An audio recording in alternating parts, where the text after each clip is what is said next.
চলো বন্ধু একটু ঘুরে আসি, রিকশায় চড়েছে না শহরটা দেখে আসি, রিকশায় চড়ে শহরটা।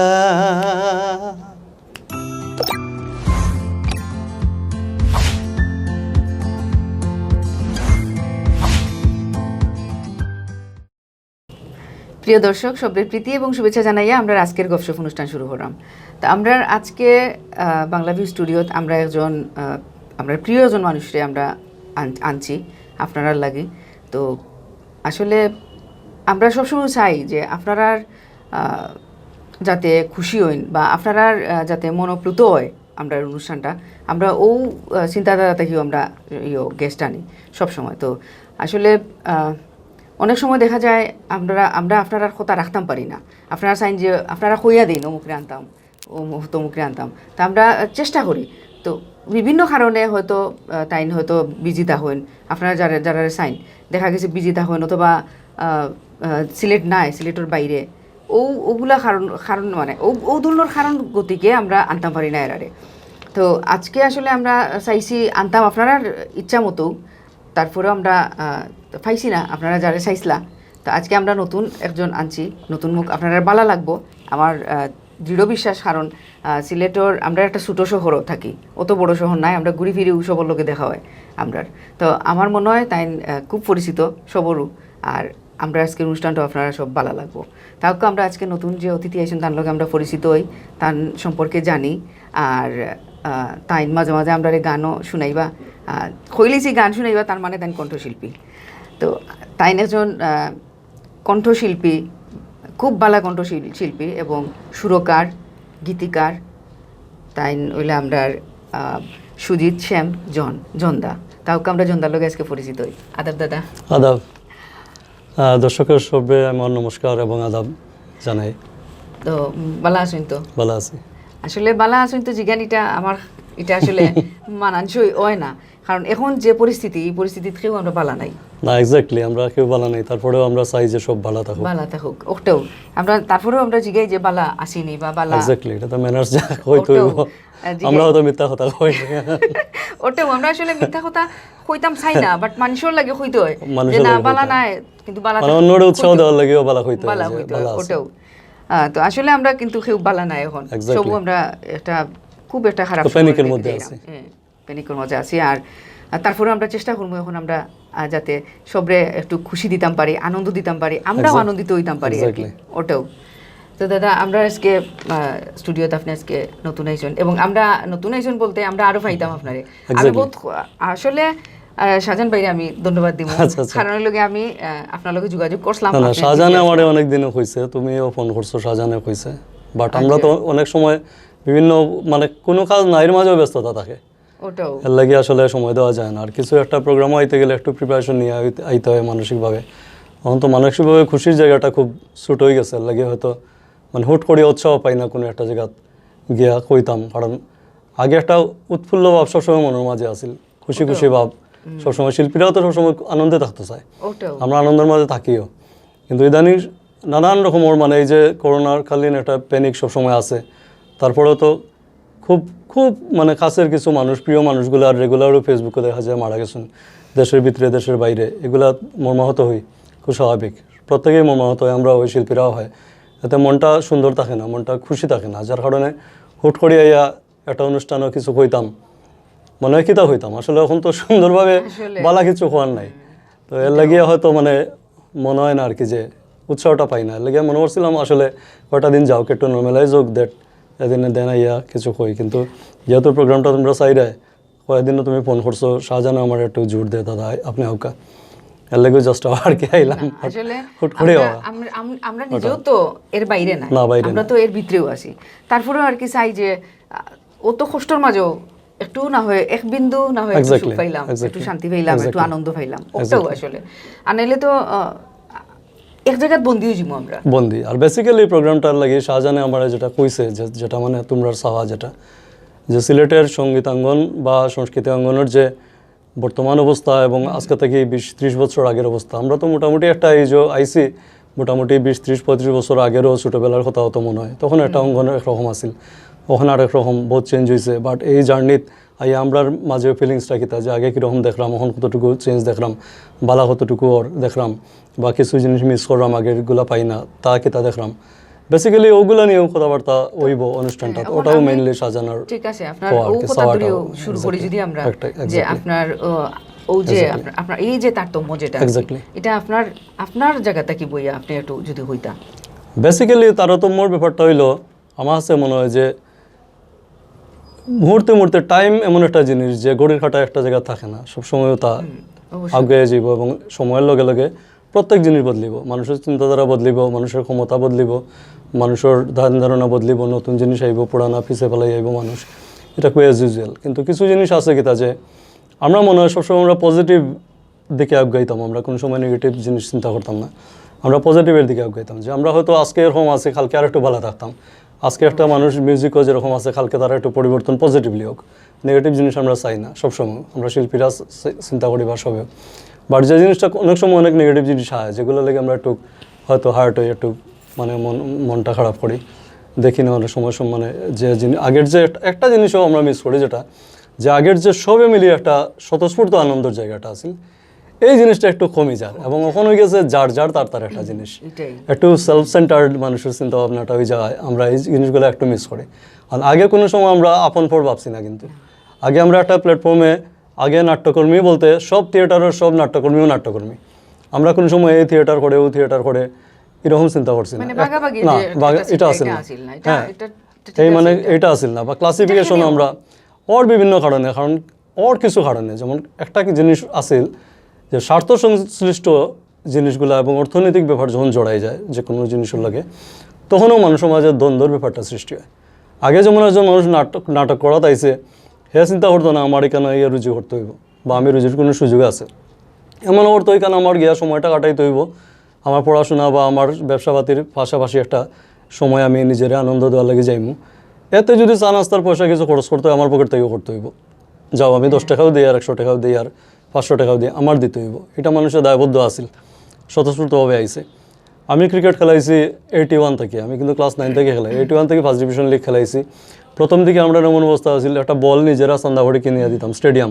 যদিও সরকারি আছিল স্টেডিয়াম থেকে বল দেওয়া হয়তো বা ব্যাট দেওয়ার নিয়ম আছিল বাট তারপরেও আমরা একটা বালা বল পাওয়ার লাগিয়া সব কিছু তো কোয়ালিটির ব্যাপার আছে স্টেডিয়াম থেকেও তো যে বলটা আমরা দেওয়া এটা খুব একটা দামি দেওয়ার না ম্যাচের সমস্যা হওয়ার আমরা একটু বালা বল কেনার লাগি আমরা বাক করিয়া চান্দা করিয়া আমরা বল কিনতাম 250 টাকা খুব ভালো কোয়ালিটির বল আসিল তখন বা 270 টাকা আসিল ইংল্যান্ডের থমসন আসিল বা ইসান আসিল বিভিন্ন ধরনের বল আসিল পাকিস্তানের বল আসিল ইন্ডিয়ান বল আসিল এস ইন্ডিয়ান বল আসিল SG ইন্ডিয়ান বল আসিল 250 থেকে 270 টাকা বা 300 টাকা নিত স্টেডিয়ামে দিত হয়তো আমরা 150 টাকা দামের একটা বল বাট নষ্ট হয়ে যেত ম্যাচও তাড়াতাড়ি আমরা এগুলো কিনতাম চান্দা করিয়া এটা ব্যাট নিজের পার্সোনাল থাকতো না আমরা ক্লাবর থাকতো বা চান্দা করিয়া কিনছি বা একটা যার অ্যাবিলিটি আছিল একটা ব্যাট কিনলে আমরা শেয়ার করি সবর ব্যাট নিছে এ হয়েছে এটা আমার ব্যাট অন্য ইউজ করতে পারতো না দেন এটার সময় থেকে আইতে একটা সময় আইলো যে প্লেয়ারের পার্সোনাল ব্যাট হইলো প্লেয়াররা পেমেন্ট দিয়া খেলে এরকম যেমন আমার মনে আছে ICC চ্যাম্পিয়ন যখন বাংলাদেশ হইল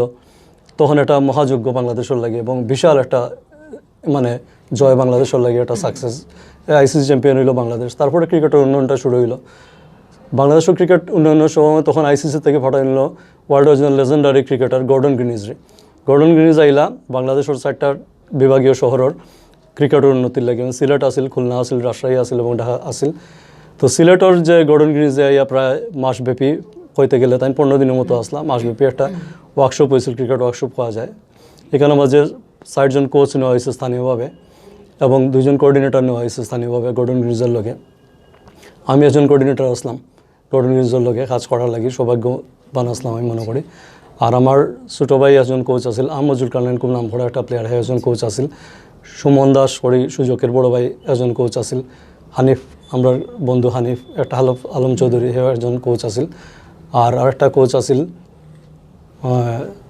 আর একজন কোচ আছে 4 জন কোচ আছিল মোটামুটি আমি হয়তো 4 জনের নাম হয়েছিল তো আহমদ আছিল হানিফ আছিল আমার ভাই আছিল আর সুমন আছিল ঠিক আছে 4 জনের নাম তো এই যে একটা মহাযজ্ঞর পরে ক্রিকেটের ডিমান্ডটা বাড়ি গেল আস্তে আস্তে দেখা গেল বিভিন্ন দেশের ক্রিকেটাররা আজকে শ্রীলঙ্কার মতো নামি একটা দেশের রানাতুঙ্গে তারপরে সমর সাকেরা এরকম প্লেয়াররা ইয়া খেলাইছে, প্রায় 15 জনের মতো শ্রীলঙ্কান প্লেয়ার সিলেটে ইয়া খেলাইছে, পাকিস্তানেরও 2 জন প্লেয়ার ইয়া বাংলাদেশে খেলাইছে, ইন্ডিয়ান প্লেয়াররা ইয়া বাংলাদেশে খেলাইছে। ইভেন একটা কথা কেউ জানে না যে আজকের সৌরভ গাঙ্গুলি কিন্তু সিলেটে ইয়া খেলাইছেন বহু আগে, তখন একদম ইয়াং, তখন ইন্ডিয়ান টিমও চান্স পাইছেন না, রঞ্জি ট্রফি খেলেন তখন। তাই অজয় পাল করে আমরা একজন বড় ভাই সাংবাদিক আসলা, তার মাধ্যমে শুভ্রদেব আর্টিস্ট আমার কাজিন, আমার বড় ভাই, তান লগে যোগাযোগ আছিল, তারার মাধ্যমে আইলা সিলেটে জিমখানা ক্লাবও খেলাইছিলা একটা ম্যাচ, তখন ও দরগা গেট একটা হোটেলের মাঝে আসলা সৌরভ গাঙ্গুলি, এবং সিলেট গিয়া একটা ম্যাচ খেলাইছিলা। তো তখন একদম ইয়াং ছেলে, মানে আমরা তখন আমি প্লেয়ার কিতা যে ইন্ডিয়া থেকে আনছে রঞ্জি ট্রফি খেলে, সৌরভ গাঙ্গুলি খুব ভালো খেলায়। এই সৌরভ গাঙ্গুলি আছে ওয়ার্ল্ডের মাঝে বিশাল একটা ব্যাপার স্যাপার, এবং বর্তমানে আইসিসি প্রেসিডেন্ট, সেটা আমরা চিন্তা করতাম পারি না। That was A golden time সিলেটের ক্রিকেটের লাগে, বিশাল একটা সময় আছিল, যে সময়গুলা মানে গড়বড় জায়গা আছিল। তখন আমি এখানেও অত কথা কইরাম যে সময় আমরা নিজে চান্দা করিয়া বল কিনতাম, ব্যাট কিনতাম, এরপরে একটা সময় আইলো যে আমিও পেমেন্ট পাইয়া খেলাইছি, দলাদলি হইতো, আমরা সব দলবদল আগে গিয়া বইতাম স্টেডিয়াম, আগের দিন 2-3 দিন থাকি। বিভিন্ন সময় কর্মকর্তারা বা প্লেয়াররা জানতো যে কোন ম্যাচও খেয়ে বালা খেলাইছে, খেয়ে বালা বল করছে, খেয়ে বালা ব্যাটিং করছে। আমরা শহরের বাইরে গিয়া খেয়ে খেলতাম, এখানেও খাড়া 50 মারছে, খেয়ে সেঞ্চুরি করছে, ওগুলা যাচাই বাছাই করে আমরা টিমগুলা কিনতো, অফার করতো 50,000 আইও, আমার দল বলে না খেলাইতাম না, বা 15,000 আইও, 30,000 আইও, যে না আমরা 40,000 দিলে খেলাইমু, ও আইলো।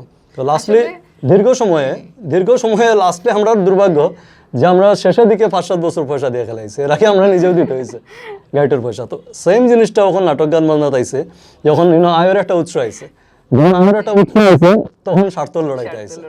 এর আগ পর্যন্ত কিন্তু হাসিয়ে খেলিয়া সবাই যার যার মতো করছে, বড় ছোট বলতে কিছু আছে না। তখন আসলে আমার মনে হয় যে ফোকাসটা আছিল আমি কিছু করতাম, ও যে আনন্দ দিতাম, আমি আনন্দ নিতাম। এক্স্যাক্টলি, যেমন আমি আমার পকেট থেকে 10 টাকা দিয়া আমি কিন্তু আনন্দ নিতাম, কিন্তু এখন এটা নাই।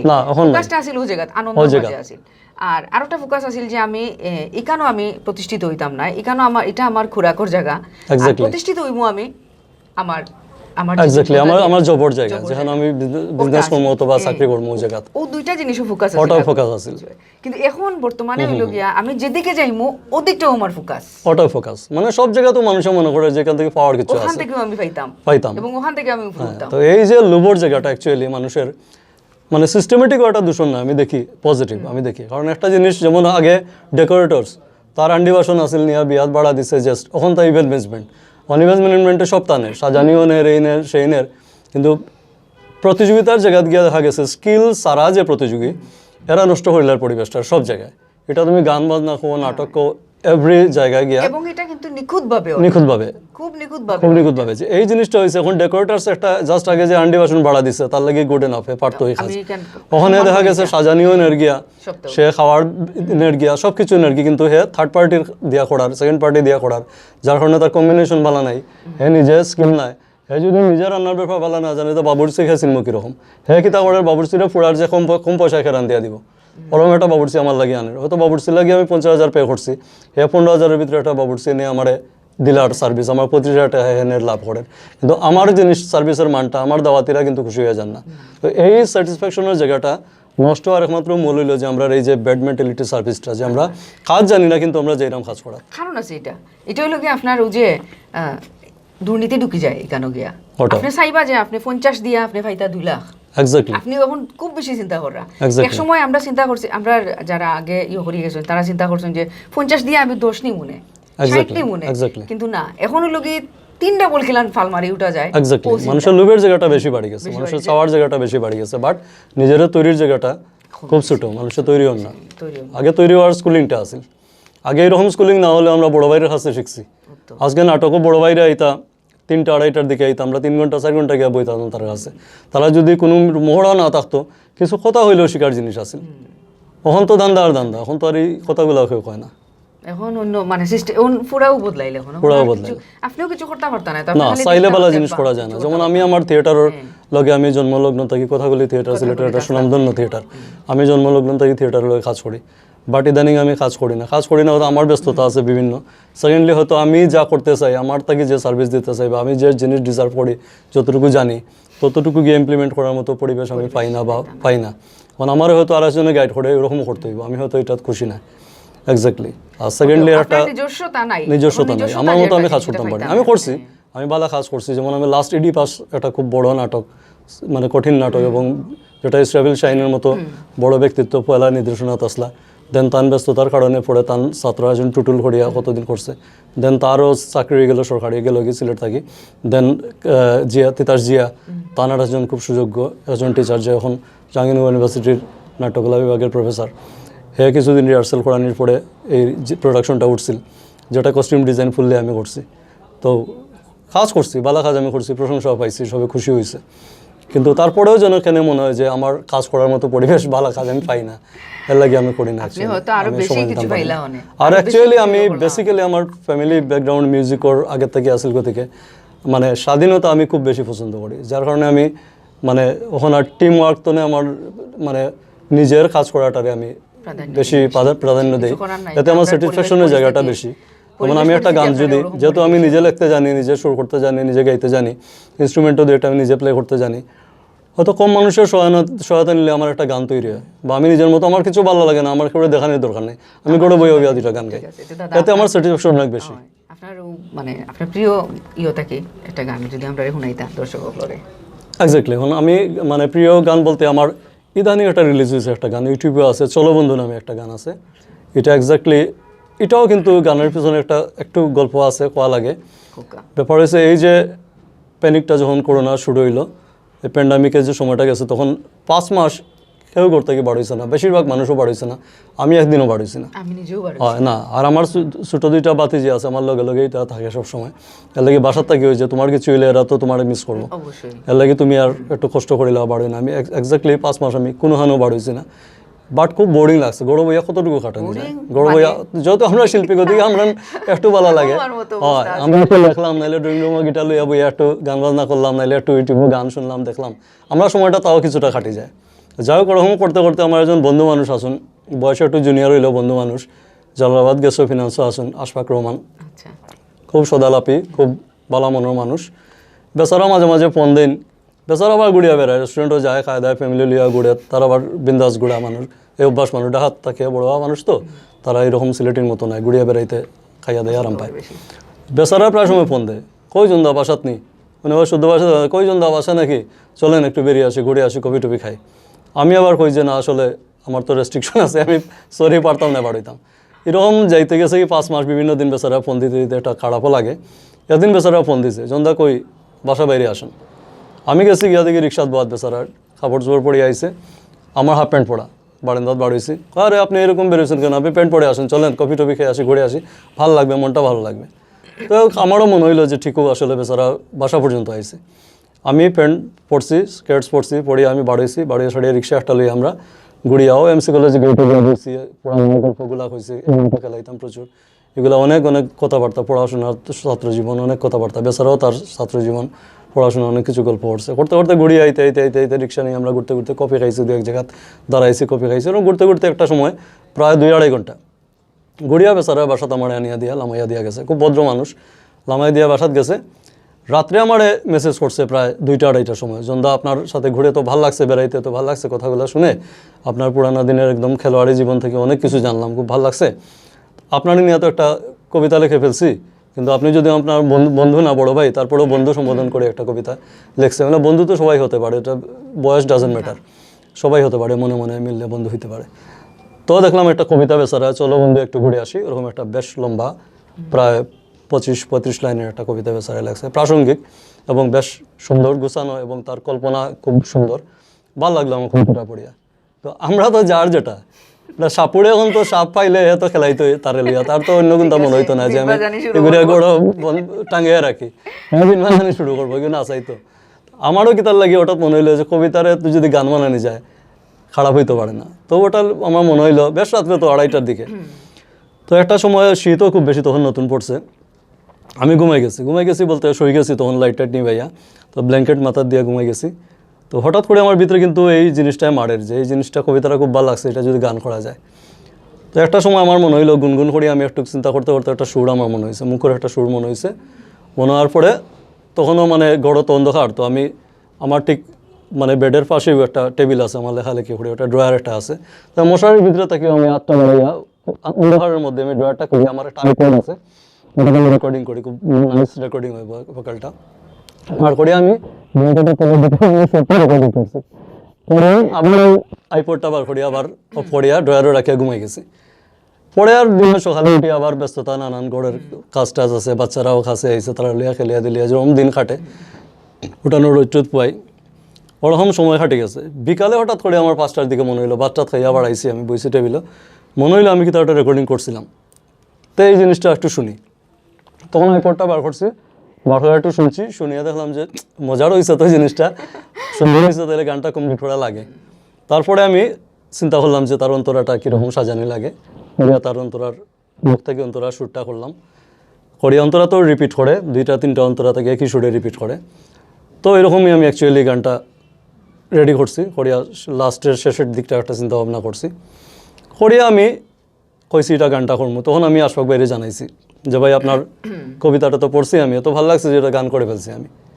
বেচারা খুব খুশি হয়ে দাদা দারুণ এটা করেন, আপনি করেন। তবে বেচারা একটা চাওয়া আছিল যে আপনি তো আধুনিক গানও করেন, পুরানো গান ভালোবাসেন, বাট আমি চাই একটু ব্যান্ড প্যাটার্ন করেন। আপনি তো ব্যান্ডও করেন, করতেন, আর এখনও ব্যান্ডের সাথে জড়িত আছেন যেহেতু, তো একটু ব্যান্ড প্যাটার্ন করেন, তাহলে গানটা ভালো লাগবে। বেচারাও একটা আধুনিক মানুষ, আমাদের জুনিয়র, তো ব্যান্ড পছন্দ করে, এর লাগে হইলাম একটা ব্যান্ড প্যাটার্ন করি। যাক ব্যান্ড প্যাটার্ন আমি মিউজিক করার চিন্তা ভাবনা করছি, করিয়া যাও রেকর্ডিংও আমি ছোটো ভাই একটা খুব ভালো ট্যালেন্ট, পল্লব একটা আমার ছোটো ভাই আছে, দেবাশিস দে পল্লব, খুব ভালো মিউজিশিয়ান, খুব ভালো ড্রামস বাজায়, খুব ভালো গিটার বাজায়, খুব ভালো কিবোর্ড বাজায়, ভার্সেটাইল কোয়ালিটি মিউজিশিয়ান, খুবই টেস্টি একজন মিউজিশিয়ান। যাই গেলাম পল্লবের বাসাত, গিয়া পল্লব রইলাম, পল্লব আমি তো গান হলাম, দাদা আইউকা কালকে বিকালবেলা আইউকা ফ্রি আছি, আমি সন্ধ্যার দিকে একটু সময় নিয়ে বইমু। পল্লব নিয়ে শোনাইলাম, খুব খুশি হইয়া কইলো আপনার থাকলে আমার কোনো অসুবিধা হইতো না, আমি গানটা করি। তো আমি মোটামুটি একটা তারে কেমনে কিতা একটা ভাবনা দিলাম যে এরকম মিউজিকটা আমি চাই। আলাপ টালাপ করিয়া চাটা খেয়ে একদিন রাত্রে আইলাম, দেন পল্লবে তার মতো করে একটা মিউজিকটা ঠিকঠাক করছে, করার পরে আমার 2 দিন পরে আবার ফোন দিছে, আমি গেছি, যার পরে দেখলাম যে তার আইডিয়াটা আমার লগে মিলে বেশ ভালো। তো একটু এদিক ওদিক যেরকম করতে হয় আলাপ আলোচনা করিয়া তার লগে, তারপরে মিউজিকটা পল্লব রেডি করলো। এরপরে গিয়া ভোকালটা দিলাম। তো ভোকালটা দেওয়ার সময় গিয়ে একটা জিনিস একটু বাড়ি খাইলো কথার লগে, যে কথা আনমান সুরটারে সেট করা লাগে। তখন দেখলাম যে খালি ডিরেক্ট মানে মুখটা কি আর ডিরেক্ট অন্তরা জাম্প করতে একটু সমস্যা হয়, তখন একটা আরেকটা অংশ একটু জোড়া লাগে। এটা বেসিক্যালি গানের ভাষা মতে বা গানের কিতা হয়, এটারে আমরা যদি মানে সমীকরণ হই বা অঙ্ক হই, তো এই মতে এটা সঞ্চারী হয়। মানে বেশিরভাগ মান্নাদের অনেক গানও সঞ্চারীর ব্যাপারটা আছে, অনেক শিল্পীর গানও নাই, কিন্তু পুরানো দিনে অনেক গানের শিল্পীর সঞ্চারীটা আছে। দেখা যায় যে মুখ থেকে একটা সঞ্চারী, তাই দেন আবার অন্তরা যায় এরকম। তো সঞ্চারীর মতো একটা ফ্লেভার আইলো এই গানের মাঝে একটা টুকরা, যেটা গানটা একটা গল্প অ্যাকচুয়ালি। গানটা আসলে ঢাকার, বেচারা বড় হয়েছে, তো যদিও আমরা সিলেক্ট করছি এদিন, ভালো লাগছে, বেচারা লাগছে, কিন্তু গল্পটা বেচারা ঢাকার তার ছাত্র জীবনের যে জায়গাগুলা, যেমন শাহবাগের কথাটা আছে, চন্দ্রিমা উদ্যানের কথাটা আছে, কিংবা বর্তমানের হাতিল ঝিলের ঘটনাটা আছে, এগুলা তার সময়ের, এই সময়ের নস্টালজিক ব্যাপার স্যাপার আছে, বেচারা ওরকম কথাগুলো সাজাইছে। তো যাই হোক, আমি এটার উপরে বেস্ট করিয়া শ্যুটটা করছি, করার পরে শাহবাগের কথাটায়, বাট গানটা শেষ পর্যন্ত রিলিজও হয়েছে, আমরা 31 রিলিজ করছি, বাট খুব তাড়াহুড়া করে কাজটা করতে হয়েছে। যেমন 31 ডিসেম্বর আমরা দুপুর 12টা-1টা থেকে কিন্তু আমরা শুটিংটা করছি। আমার গার্লস স্কুলের সামনাটা খুব সুন্দর হয়েছে, তখন হয়েছে কাজ চলের বড়ানি, খুব বাজে অবস্থা, আর রেলিংটা খুব সুন্দর, এলে ক্যামেরাটার উপরে রাখিয়া রিক্সা দেওয়া রেলিংয়ের কাছে একটা শ্যুট নিছি, আর বিভিন্ন একটা স্পটে উপরে থাকি একটা হেরল্ড বাই বাসা থাকিয়া বইয়া দিয়ে একটা শ্যুট নিছি। এভাবে কৌড়াউড়ি করে কিছু মানে করিয়া ওদিনও আবার এডিট করা হয়েছে সন্ধ্যাবেলা, ওদিন রাত্রে 9:30টার ভিতরে রিলিজ করা হয়েছে, মানে খুব তাড়াহুড়ার মাঝে কাজ। এলে কাজটা খুব ভালো হয়েছে, তো আমি কইতাম না, মানে ভিডিও পার্টটা আরও বেটার হইতে পারতো হয়তো তাড়াহুড়ার কারণে, কিন্তু অডিও পার্টটা আমি কইতাম না, যারা শুনছে তারা খুব প্রশংসা করছে এবং ভালো লাগছে, তারা ওটাও সাকসেস। তো ওই গানটার একটু 2-1 শুট, যদিও মিউজিক নাই, কিছু নাই, গানটা ওরকম আছিল, চলো বন্ধু চলো বন্ধু চলো বন্ধু একটু ঘুরে আসি, রিক্সায় চড়েছে না শহরটা দেখে আসি, চলো বন্ধু একটু ঘুরে আসি, না হয় শাহবাগের মোড়ে বসে 1 কাপ চা খেয়ে আসি, চলো বন্ধু একটু ঘুরে আসি, রিক্সায় চড়ে শহরটা দেখে আসি, চলো বন্ধু একটু ঘুরে আসি, রিক্সায় চড়ে শহরটা, বেইলি রোড হয়ে সেগুন বাগিচায়, নাটক নাটক নাটকে আড্ডায় মনটা একটু হালকা করে আসি। চলো বন্ধু একটু ঘুরে আসি, রিক্সায় চড়েছে না শহরটা দেখে আসি, রিক্সায় চড়ে শহরটা, রিক্সায় চড়ে শহরটা।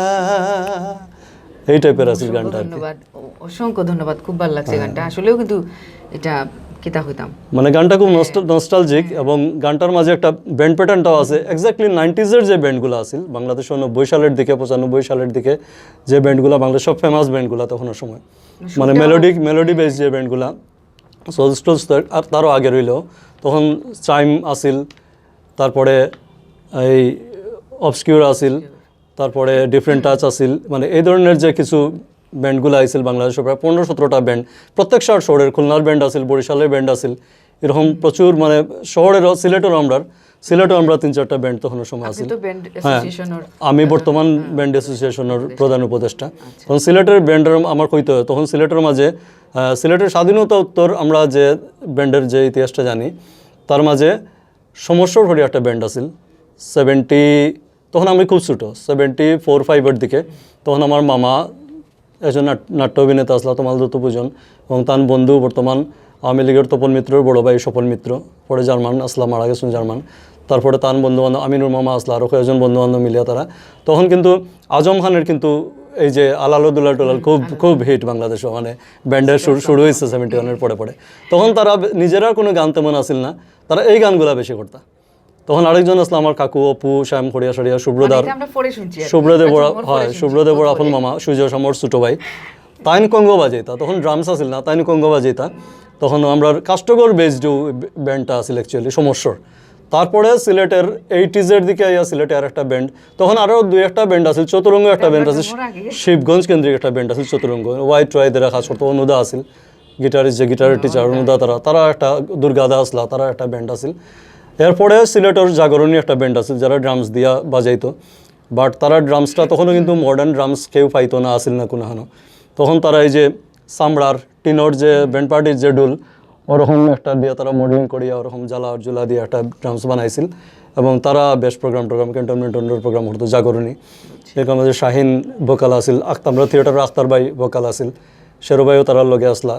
এরপরে শেবুল আসিল, আর একজন ফ্রেন্ড বিদেশ আছে। তো দিলুভাই ড্রামার আসলা সিলেটের, আমি কইতে গেলে প্রথম ড্রামার তাই, তখন সময় ড্রামস কেউ বাজাইতো না, দিলুভাই was the first drummer in Sylhet. Then এরপরে আমরা যখন জোয়ার আইলো তখন আরও ব্লু ওশান করে একটা ব্যান্ড আইলো, হইলো ব্লু ওশান, মিশু আসিল, মিশফাক আহমেদ মিশু আসিল, ইমন আসিল। তখন একটা ছেলে, অ্যাকচুয়ালি ব্লু ওশান হওয়ার পিছনে একটা কারণ আছে, তখন বালা গিটারিস্ট সিলেট কেউ আসিল না। তখন অবস্কিউরের একটা গিটার আছে জন খ্রিস্টান ছেলে আসিল, অবস্কিউরের ম্যাক্সিমাম গান তার বাজানি। অবস্কিউরে আমরা সিলেট একবার প্রোগ্রামও আনছিলাম, মানে আমার বন্ধুবান্ধব ব্যাচ, মিশু তারাও অ্যাকচুয়ালি, সঞ্জীব আসিল, মিশু আসিল, এরা সব আসিল, হানিফ টানিফেরা অনেকেই আসিল। তখন আমরা ব্যাচের যারা এমসি কলেজের বন্ধুবান্ধব আসিল তারা অবস্কিউরে সিলেট আনলো। আনার পরে আমরা নতুন ড্রামস দেখলাম, মানে গিটার দেখলাম, এই সমস্ত দিকে আমার মনে হলো আমরা একটা ব্যান্ড, সবার ভিতরে তখন ব্যান্ড করার একটা ইচ্ছা, এইরকম একটা বন্ধুত্ব হইলো সবার। তখন তো মোবাইল নাই, ফোন নাই, খেলে যে হুট করে যোগাযোগ করা যায়, TNT নাম্বারে যোগাযোগ। তখন তারা TNT নাম্বার রাখা হইলো, তার লগে মাঝে মাঝে হার্টউট যোগাযোগ, এরকম কীরকম কিতা করা যায় এরকম প্ল্যান হয়। তখন হঠাৎ করে একদিন দেখা গেল যে সিলেট একটা ছেলে আইলো, এই অবস্কিউরের গিটারিস্ট জন, এ ছেলে ঢাকা থেকে আইলো সিলেট, যে সিলেট ভাল লাগছে তার, সিলেট সেটেল করবো, সিলেট রয়ে যাব। আওয়ার পরে তারে ইমনের বাসাত তারে ইমনের শেল্টার দিল যে আমার বাসাত থাকো। তখন স্কুলিং করলো, গিটার টিটার শিখায় সিলেটের ছেলেটারে, এবং তখন তারা হইলো একটা ব্যান্ড করিলে। তখন ইমন মিশু টিশু মিলিয়া তারা ইমনের বাসাতেও রিহার্সেল হইতো বেশিরভাগ। এরপরে ইমনের বাসাতেও মানে রিহার্সেল, খাওয়া দাওয়া হইতো, আড্ডা ফাড্ডা হইতো। তখন মিশু, ইমন টিমন আরও তারা মিলিয়া জনরে হইলো। তো রোজ একটা ছেলে দুপাদিকের নোয়াশড়ক খ্রিস্টান মিশনের আসিল, খ্রিস্টান ছেলে মারা গেছে আনফর্চুনেটলি, হ্যাঁ খুব ভালো একটা কিবোর্ডিস্ট আসিল। তো তারা 5-7 জনে মিলিয়া তারা ব্লু ওশান করলো। এই সময় আমরাও একটা ব্যান্ড আসিল, লাভার্স নামে একটা ব্যান্ড আসিল। তখন নায়ের ফুল তারুমিয়ার বাসাত, রুজিয়া পাতারা বাসাত আমরা রিহার্সেল করতাম। তখন আমরা কইলাম যে আমরা একটা ড্রামস আনতাম, তো কীরকম কিতা করা যায়।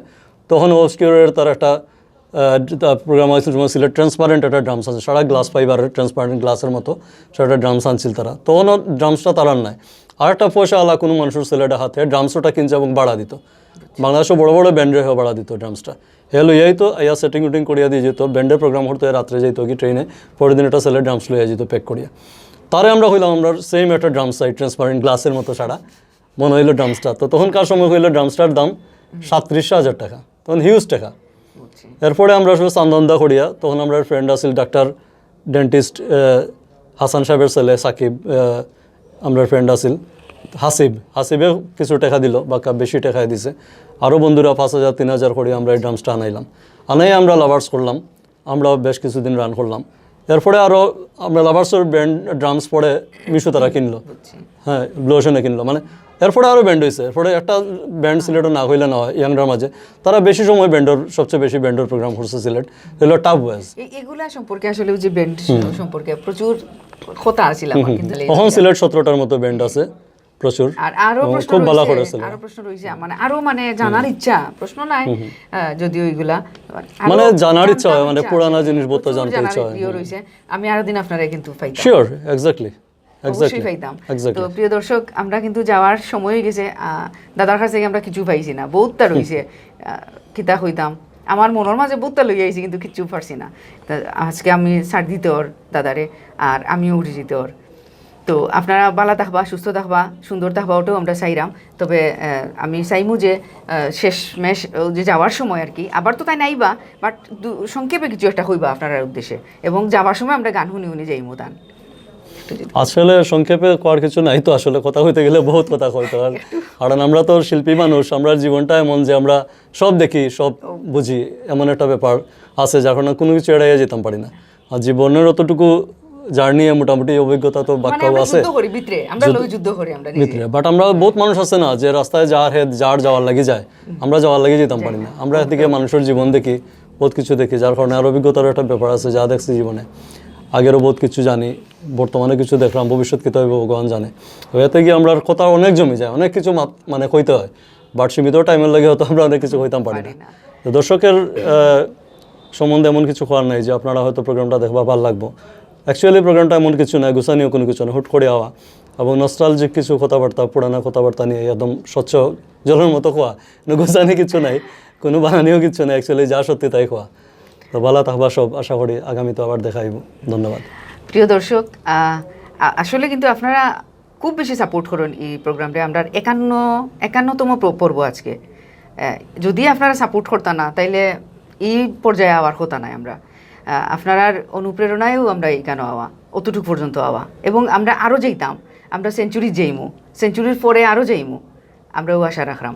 আর আপনারা ভালো থাকবা, সুস্থ থাকবা, সুন্দর থাকবা, ও আশা রাখলাম। এবং আগামী পর্ব দেখার লাগে আবারও শুভেচ্ছা জানাই আমি আজকের মতো বিদায় নিলাম। আবারও আইমু, চিরকালো লাগে বিদায় নাই, সামনে সোমবারে আবার দেখবা আমারে।